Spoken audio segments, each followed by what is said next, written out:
à tous et merci de nous retrouver pour le premier point de la revue des Unes de cette semaine qu'on ouvre avec l'Inter qui nous dit que ce week-end a été très animé au plan politique, du parti au pouvoir à ceux de l'opposition. Le confrère nous dit que plusieurs chapelles étaient de sortie. Il cite notamment le Parti des peuples africains de l'ex-président Laurent Gbagbo qui a tenu un comité central lors duquel il a annoncé le lancement d'un mouvement baptisé Trop c'est trop. Il évoque également le meeting du mouvement politique aujourd'hui et demain à la Côte d'Ivoire du député Assalé Tiemoko qui s'est tenu à Yopougon à la place CP1, rencontre au cours de laquelle il a dit, je cite, « Il faut créer les conditions d'un nouveau dialogue républicain » ou encore la rentrée politique de l'Union des femmes du RHDP qui s'est tenue à Yamoussoukro.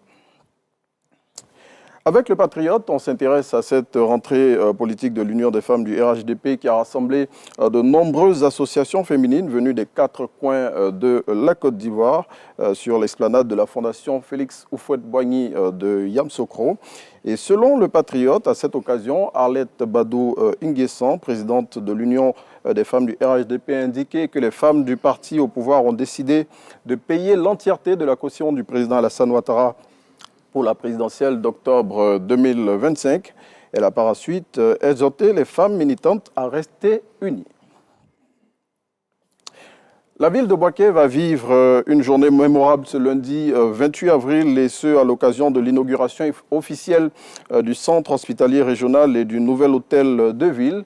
Une cérémonie d'envergure qui va enregistrer la présence plutôt du vice-président de la République, son Excellence, M. Tiemoko Méliette Koné. Et selon Abidjan 24, toutes les associations de la ville ont été mises à contribution pour cet événement par le maire de la commune, le ministre Amadou Koné. Et puis Idriss Diallo siège désormais au comité exécutif de la CAF. Le président de la Fédération ivoirienne de football a été officiellement nommé membre de cette structure le samedi 26 avril 2025 à Accra par le président de la CAF à l'occasion d'une réunion de haut niveau qui s'est tenue à la veille des finales du championnat scolaire sud-africain. Allez, c'est ici qu'on s'arrête pour ce numéro de la Revue des Unes.